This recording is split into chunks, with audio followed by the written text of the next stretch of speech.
ठीक है, तो पियो पियो। हाँ, तो मित्रों नमो नमः। आज आप लोग देखिएगा अस्पष्ट सूर्य के विषय में। आज हम आप सबों के सामने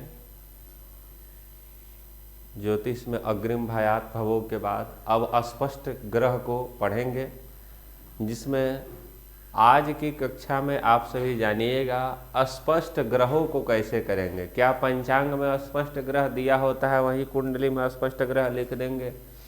क्या ग्रह को अस्पष्ट प्रत्येक दिन का जो है ग्रह स्पष्टीकरण अलग अलग होता है?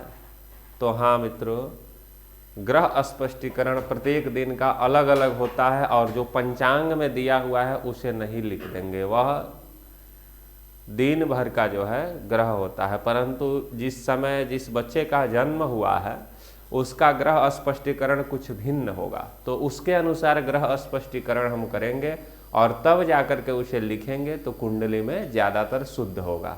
कुंडली बनाने में जो पंचांग में ग्रह का स्पष्टीकरण दिया है वहीं राशि, वहीं अंश, कला, विकला यदि हम लिख देते हैं, मान लीजिए कि 4 बच्चे का जन्म हुआ है यदि किसी तारीख को, तो 4 बच्चों का कुंडली हम बनाते हैं, अलग अलग टाइम में हुआ है और सबका ग्रह स्पष्टीकरण एक ही लिख देंगे। राशि नहीं बदलेगा, अंश में परिवर्तन हो सकता है, कला में परिवर्तन हो सकता है, विकला में परिवर्तन हो सकता है, तो उसको स्पष्टीकरण करके और तब लिखेंगे तो वह जा करके ज़्यादातर शुद्ध होगा। ग्रह स्पष्टीकरण अनिवार्य है।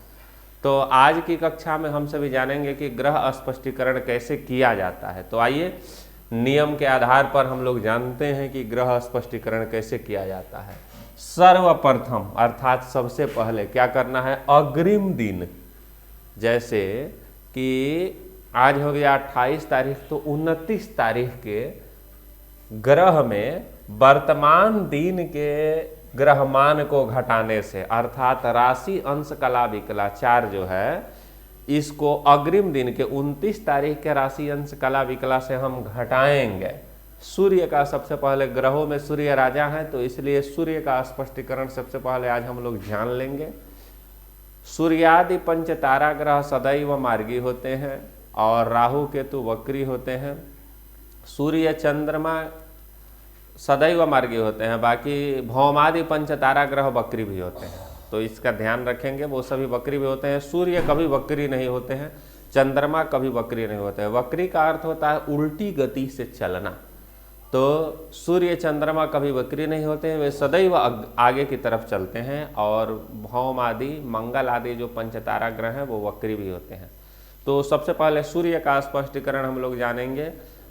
इसी नियम के तहत सूर्य का स्पष्टीकरण, मंगल का स्पष्टीकरण, बुध का स्पष्टीकरण, गुरु का स्पष्टीकरण, शुक्र का स्पष्टीकरण, शनि का स्पष्टीकरण, राहु का स्पष्टीकरण और केतु का स्पष्टीकरण कर लेंगे, स्पष्ट कर लेंगे और शुद्ध करके उनको बना लेंगे।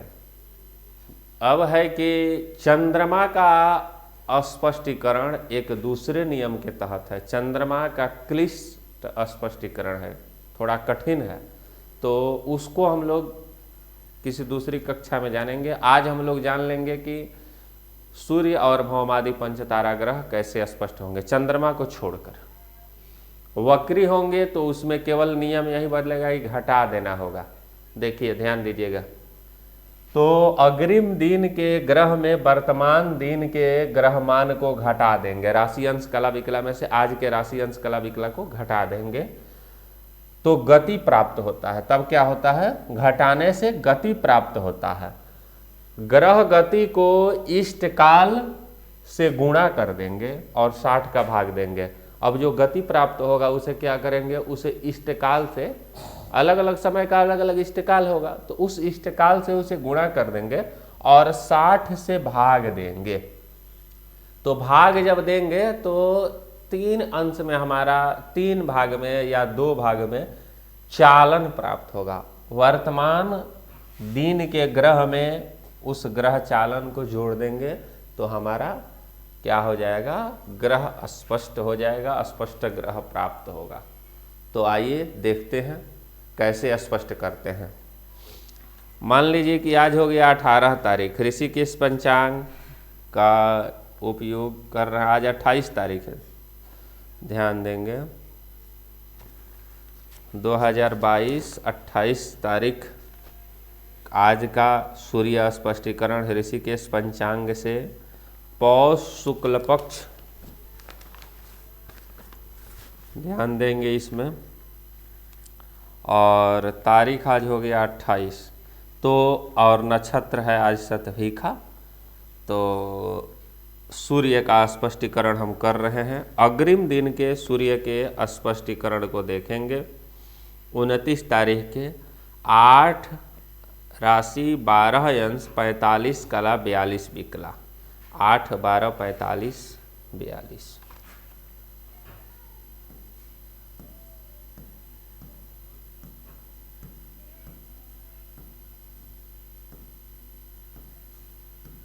देखिए ये राशि है, ये 12 से अधिक नहीं होता है, और यह अंश है, इसके ऊपर ऐसे लिख सकते हैं।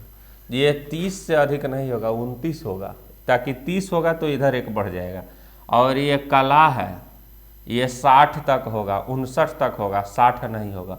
और ये विकला है, तो ये भी 60 तक ही होगा। अब ये हो गया किस दिन का, तो यह 28 तारीख का पंचांग के अनुसार स्पष्ट सूर्य का राशि अंश कला विकला हुआ। अब 29 तारीख देखेंगे, ध्यान दीजिएगा यहाँ पर।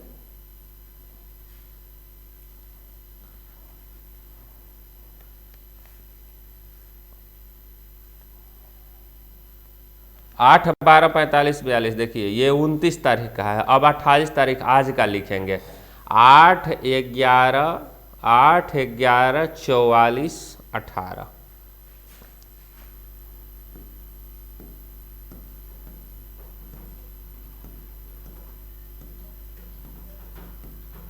चौवालीस 18 राशि अंश कला विकला, ये हमारा 29 तारीख का है। यहाँ बोलने में ये होगा। चलिए यह जो है 28 तारीख का है, नहीं तो आप लोग पंचांग में मिलाइएगा तो फिर नहीं स्पष्ट हो पाएगा। ये 28 तारीख का है, तो अग्रिम दिन को ऊपर लिखे हैं और जो आज का है उसे नीचे लिखे हैं। घटाने में हमें सुविधा प्राप्त होगी, और इसको घटा देंगे एकदम आसानी तौर से। कैसे घटाएंगे, 12 में से 8 गया 4, और यहाँ पर 3 में से 1 गया तो 2, और 5 में से 4 गया 1, 4 में से 4 गया 0, और 12 में से 11 गया तो यहाँ पर 1 हो गया, और यहाँ पर 0 0। यही हमें प्राप्त हुआ, 1 अंश 1 कला 24 विकला, यही हमें प्राप्त हुआ है। अब हम इसको क्या करेंगे कि इष्टकाल को, इष्टकाल में इसको गुणा कर देंगे। तो इसको और बढ़िया से 2 भाग में लिखने के लिए हम क्या करेंगे कि इसको इधर ला देंगे, इसको इधर ला देंगे, 60 इसको कर देंगे, और इसको ऐसे लिख दिए 60 कला 24 विकला। अब देखिए, मान लीजिए कि इष्टकाल किसी जातक का जन्म के अनुसार 10 इष्टकाल है, 10 इष्टकाल है। ये इष्टकाल हम मान लिए हैं। प्रातः काल का जन्म के अनुसार आप घटाइएगा तो वो इष्टकाल आ जाएगा 10 का। 5 बजे यदि सूर्योदय हो, जातक का जन्म जो है आपको 8 बजे हो, तो इस तरह से हमने एक 10 इष्टकाल मान लिया है कि 10 मान के चलिए कि यदि इष्टकाल हो तो सीधा सा इसको गुणा कर देंगे, है ना। यह ग्रह गति हो गया, यह क्या हो गया, गति हो गया। पंचांग में गति भी लिखने के लिए लिख करके दिया रहता है, परंतु कुंडली में प्रत्येक दिन का अलग अलग गति लिखना होता है, तो इसके तहत हम लोग गति लिखेंगे। अब इसको गुणा करेंगे तो ये हमें प्राप्त होगा कैसे, 24 गुणे 10 तो हो गया 240, ठीक है। और यहाँ पर 61 गुणे 10 तो हो गया 610, यही हो गया। ये कला विकला का चिन्ह हो गया। अब यहाँ पर ध्यान देंगे कि अब इसको हम 60 से भाग देंगे। 60 यहाँ पर लिख लिए, 610 240, 610 240 खूब आसानी से भाग देंगे। तो 6 एकम 6 तो 60 यहाँ पर गया और 10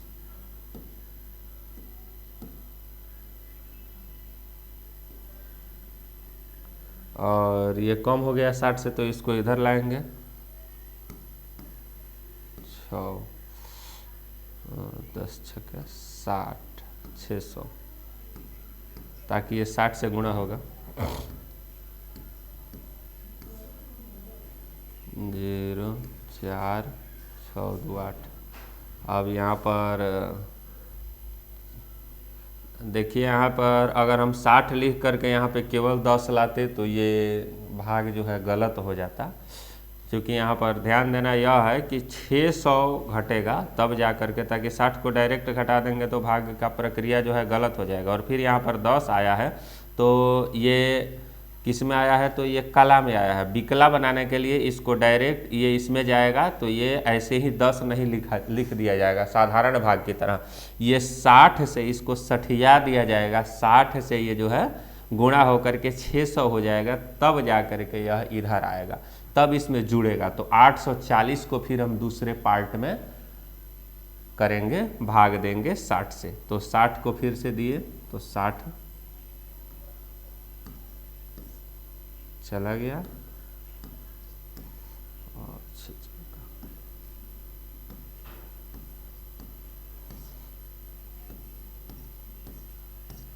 हो गया, कटछट के बराबर हो गया। ये हमें प्राप्त हुआ जो जातक का जन्म समय है उसके अनुसार गति, ग्रह चालन। क्या है ये? ग्रह चालन है, ग्रह चालन प्राप्त हो गया। यह क्या हमें प्राप्त हो गया? तो यह ग्रह चालन प्राप्त हो गया। ठीक है।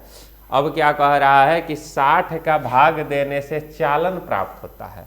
वर्तमान दिन के ग्रह में ग्रह चालन को जोड़ने से अस्पष्ट ग्रह हो जाता है। अब देखिए, वर्तमान दिन का अर्थात 28 तारीख के दिन आज हम बना रहे हैं, तो 8 राशि 11 अंश 44 कला और 18 विकला। ठीक है। अब इसमें जो है ग्रह चालन हमें 10 14 प्राप्त हुआ। कितना हुआ? तो 10 14 10 इसको जोड़ देंगे। ये क्या है? तो ग्रह चालन है। और ध्यान देंगे ये प्राप्त है तो गति है, इसको गुणा किए हैं इष्टकाल से। जो भी इष्टकाल आएगा, रात्रि का हो, दिन का हो, संध्या का हो, 24 हो, 25 हो, 24 30 हो, जो भी हो, उसको 2 पार्ट में गुणा करके और उसको लिख देंगे तथा 60 से भाग दे देंगे और भाग करके उसको जोड़ देंगे। किसमें? जो उस दिन का, उस तिथि के दिन, तारीख के दिन का, उस तिथि के दिन का जो सूर्य स्पष्ट है उसमें जोड़ देंगे। हम सूर्य का स्पष्टीकरण अभी कर रहे हैं। सूर्य स्पष्ट है तो इसमें क्या किए? जोड़ दिए। तो यहाँ पर खूब आसानी से इसको जोड़ देंगे एकदम सुगमता से। 8 4 12 हाथ में लगा 1 1 1 2 1 3, ये विकला है। और 4 हो गया, 4 1 5 हो गया, और यहाँ पर 11 अंश हो गया। अब यहाँ पर 8 राशि हो गया। देखिए ये हो गया हमारा स्पष्ट सूर्य हो गया।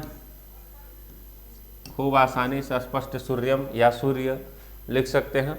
अब इसको हम लिखेंगे, अर्थात धनु राशि के सूर्य चल रहे हैं 11 अंश पर, 54 कला पर तथा 32 विकला पर। अब इसका तात्पर्य तो वृश्चिक होता है। आप लोग कहेंगे कि धनु कैसे कह रहे हैं? तो इतना पार कर चुके हैं, सूर्य इतने राशि को पार कर चुके हैं तथा धनु पर जो है वर्तमान में चल रहे हैं। अब मकर पर चलेंगे तो कैसा लिखा रहेगा? 9 लिखा रहेगा। और यदि कुंभ पर चलेंगे तो क्या लिखा रहेगा? 10 लिखा रहेगा, है ना। और मीन पर चलेंगे तो क्या लिखा रहेगा? 11 लिखा रहेगा सूर्य का। अर्थात एक राशि पीछे तो इतना पार कर चुके हैं, इतना राशि, इतना अंश, इतना कला, इतना विकला पर सूर्य पार करके आगे की तरफ बढ़ रहे हैं। तो ध्यान दीजिएगा, ग्रह स्पष्टीकरण इसी तरह से हम सभी करेंगे। आशा करते हैं कि आप सभी खूब सुगमता से और बड़े ही आसानी के तौर तरीके से आप इसे समझ गए होंगे। तो मित्रों, आज के लिए बस इतना ही। यदि हमसे भी कोई भूल हो जाए गणित वगैरह में तो आप सभी, मानवीय शरीर है, भूल स्वाभाविक है, अवगत कराएंगे, है ना। तो मित्रों, आज के लिए बस इतना ही। अगली कक्षा में पुनः हम लोग फिर जानेंगे चंद्रमा के स्पष्टीकरण का। एक सूत्र के माध्यम से थोड़ा सा हम लोग ध्यान दे लेंगे। एक सूत्र के माध्यम से ग्रह को जो है, सूर्य और भौमादि पंचतारा जो ग्रह हैं, इनका पूरी तरह से स्पष्टीकरण के विषय में एक देख लेंगे कि यह पूरा समाप्त हो जाए। अगली कक्षा में हम लोग, हाँ, सूर्य और चंद्र सदैव हम पहले ही बता दिए मार्गी एवं राहु केतु सदैव वक्री होते हैं। राहु केतु कभी मार्गी नहीं होते हैं। भौमादि पंचतारा ग्रह मार्गी वक्री दोनों होते हैं। अर्थात मंगल, शुक्र, शनि, बुध, गुरु ये वक्री भी होते हैं और मार्गी भी होते हैं। सूर्य चंद्रमा कभी वक्री नहीं होते हैं। राहु केतु कभी मार्गी नहीं होते हैं, सदैव वक्री होते हैं। वो सदैव उल्टी गति में चलते हैं। उल्टे गति में चलना और पंचांग में वो लिखा रहता है, वक्री का निशान होता है। अब देखिए यहाँ पर क्या करना होता है। यदि ग्रह वक्री हो, मान लीजिए सूर्य तो होते नहीं है वक्री, भौमादि पंचतारा ग्रह वक्री होते हैं, तो उसमें क्या करना है कि ग्रह चालन को केवल घटा देना है। उसमें कुछ भी विशेष नहीं करना है, केवल ग्रह चालन को घटा देना है। आगे की किसी एक कक्षा में हम इसको बता देंगे। केवल यहाँ पर क्या करना है, ये जो हम प्लस किए हैं इसको माइनस करना है। लेकिन माइनस करते समय हमारा गणित शुद्ध है कि नहीं, इसका हम आकलन करेंगे कैसे। तो यह जो अस्पष्ट ग्रह होगा वह 29 तारीख के अस्पष्ट ग्रह से अधिक कदापि नहीं होना चाहिए। यदि यह अधिक हो गया तो समझ लीजिएगा कि कहीं ना कहीं हमारे गणित में भूल हुआ है। और घटाते समय मान लीजिए कि ग्रह यदि मंगल का हम स्पष्टीकरण कर रहे हैं, यदि वह कभी वक्री है तो क्या करेंगे कि उसको हम अग्रिम के जगह क्या करेंगे, निज में से पीछे के एक नक्षत्र मान को गत के जो है मंगल का स्पष्टीकरण राशि अंश कला विकला में से उसको घटा देंगे और उसके बाद जो आएगा उसे गति मान लेंगे तथा इष्टकाल से गुणा कर देंगे और इष्टकाल से गुणा करके जो चालन प्राप्त होगा उसको माइनस कर देंगे। लेकिन माइनस करने के बाद ध्यान देंगे कि हमारा गणित सही है कि नहीं। जो उसका पीछे के दिन वाला हो उससे कम नहीं गणित में हो जाना चाहिए। जैसे हमारा देखिए पूरी तरह से गणित एकदम सही है, इसलिए कि 8, 11, 44, 18 विकला है ना। 8, 11, 44, 18। अब यहाँ पर जो हम इसको यदि जोड़े हैं तो क्या हो गया है, 8 राशि 11 अंश 54 कला 32 विकला। और 29 तारीख के दिन का हमारा क्या है, अस्पष्ट सूर्य। 8 राशि 12 अंश है ना, एक अंश अधिक है, 45 कला और 42 विकला। तो ये हमारा पूरी तरह से शुद्ध है। एक एक कदम कदम पर ज्योतिष के गणित को जब आप पढ़िएगा और करते जाइएगा तो उसमें आप शुद्ध और अशुद्ध स्वयं निकाल सकते हैं। यह इतना सुंदर तथा शुद्ध यह गणित है कि इसके माध्यम से समस्त ज्योतिष में तो अनेक गणित है, परंतु हम लोग पढ़ रहे हैं केवल कुंडली के गणित को। विशेष तौर पर कुंडली बनाने की प्रक्रिया के इस गणित को हम लोग केवल अध्ययन कर रहे हैं, जिससे कि हम लोग कुंडली सही तौर तरीके से बना सके। बहुत सारे लोग क्या करते हैं कि पंचांग का जो तिथिमान है उसी को लिख करके और गांव घर में भर के दे देते हैं। जब फलादेश करने के लिए बैठिए तो उसमें देखिएगा कि जो अष्टमी और कुछ और तिथि का लिखा हुआ है उसी दिन का उसमें बनाया हुआ चक्र रहता है। तो जब उसको फलादेश करने के लिए जब कुछ बताइएगा तो उसमें वो व्यक्ति बोलेगा कि नहीं, ज्योतिषी जी जो है झूठ बोल रहे हैं, अनुमानित फलादेश कर रहे हैं या कुछ का कुछ बोल रहे हैं। तो इसमें क्या होता है कि एरर आता है। तो वो सभी जो अशुद्धियाँ रही है उसी को शुद्ध करने के लिए हम लोग शुद्ध तरीके से ज्योतिष के गणित को पढ़ेंगे तथा इसको बढ़िया तरीक़ा से बना करके देंगे कि आगे कोई भी विद्वत देखे उस कुंडली को तो फिर उसमें कहीं से कोई गलती न निकाल पाए और कहे कि नहीं किसी ने बनाया है तो भाई ठीक तरीके से बनाया है। और जब हम जाने तभी उस शास्त्र को जो है, यदि ज्योतिष को जाने तो ही उस शास्त्र के विषय में किसी का फलादेश करें, अन्यथा उसके शास्त्र का जो है उस शास्त्र का कभी उपहास न करें, उपहास स्पंदन आदि न करें। जहाँ दो लोग हों वहाँ ज्योतिष का फलादेश न करें, मार्ग में कभी भी ज्योतिष का फलादेश न करें। और उसके लिए कुछ औचित्य समय है कि कहाँ करें कहाँ न करें। सूर्यास्त के बाद ज्योतिष का फलादेश न करें और ज्योतिषी के पास कभी भी खाली हाथ जाना चाहिए नहीं, हमेशा फल लेकर के, नैवेद्यम लेकर के, दुर्वा लेकर के और दक्षिणा लेकर के जाना चाहिए। ज्योतिषी उसे स्पर्श करे, 11 बार अपने इष्ट का स्मरण करें और तब उसमें बढ़िया तरीक़ा से कुंडली का अध्ययन करते हुए एक एक शब्दों को राशि अंश कला विकला सबका अनुकरण करते हुए कौन ग्रह कहाँ बैठे हुए उसका बढ़िया तरीक़ा से परीक्षण करते हुए जो फलादेश करे तब जा कर के उस व्यक्ति के सही फलादेश को कर सकेगा। तो बहुत सारे इस जगह इस प्रकार का जो है एरर आता है। कुंडली बन चुका है और कुंडली में कंप्यूटराइज कुंडली है तो उसमें कंप्यूटर के कुंडली में कुछ इस प्रकार का जो है देता नहीं है स्पष्टीकरण। तो उसमें क्या होता है कि अशुद्धियाँ आ जाता है, उसमें राशि अंश कला विकला भले ही वहीं आ जाएगा हाथ से जो हम लोग बनाएंगे, लेकिन अब उसमें है कि कुछ उसमें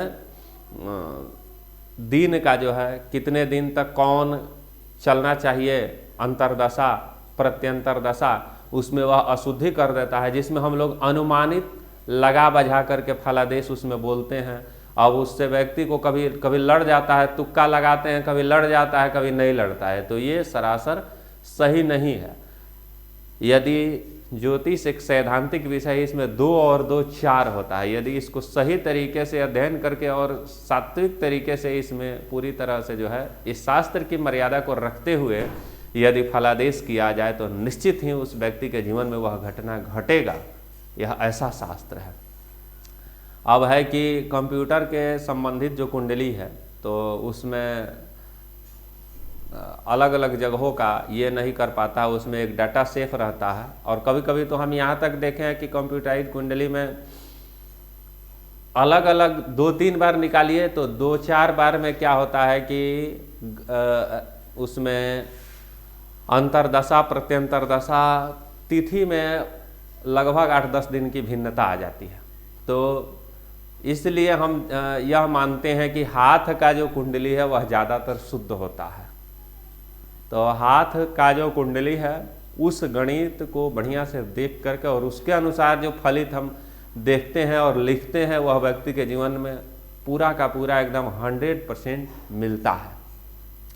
तो इसका ध्यान रखते हुए हम सभी और ज्योतिष की मान मर्यादा को रखते हुए हमें कह देने में क्या जाता है कि हम कुंडली के विषय में ये फलना विषय को नहीं जानते हैं या इसके संबंध में हमारा अध्ययन सही नहीं है, हम नहीं भी जानते फिर भी हम देख लेते हैं। और ग्रह गणित में भी अगर हम नहीं भी जानते हैं फिर भी हम कुंडली ले लेते हैं, उसको बना देते हैं और फिर आगे कोई विद्वान देखता है तो वह तो साधारण सी कुंडली देख करके और बस देखना स्टार्ट कर देता है। और स्टार्ट करता है तो फिर उसमें क्या आता है कि उसमें समस्याएं आती है। फिर ज्योतिष पर से लोगों का अंधविश्वास आरंभ हो जाता है और ज्योतिषी को लोग ठग विद्या के तरफ से की तरह मानने लगते हैं और जानने लगते हैं। तो यह सभी न आवे, है ना। यह शास्त्र जो है हमारा अत्यंत प्राचीन है और आर्ष ग्रंथ है, ऋषियों का जो है यह शास्त्र है। तो अन्य शास्त्रों में अलग अलग विवेचन हुआ है। जैसे जैमिनी जी ने अपना एक अलग शास्त्र लिखा है जिसको जैमिनी सूत्रम के माध्यम से उन्होंने प्रतिपादित किया है। उसमें हम सभी देखेंगे जैमिनी सूत्र के माध्यम से कि उसमें उन्होंने एक अलग कुंडली का निर्माण किया है जैमिनी जी का, परंतु इस कुंडली से मिलता जुलता है, फलित भी उससे इससे ही मिलता जुलता है। उन्होंने कुछ भी इधर उधर कदम नहीं रखा है, सब मिला जुला करके बढ़िया से चले हैं। तो वैदिक ज्योतिष को हम लोग पढ़ रहे हैं, कुंडली बनाने की प्रक्रिया को, ज्योतिष शास्त्र के मान मर्यादा को हम सभी सुरक्षित रखें। यही सधन्यवाद, साधुवाद। तो मित्रों, आज के लिए बस इतना ही।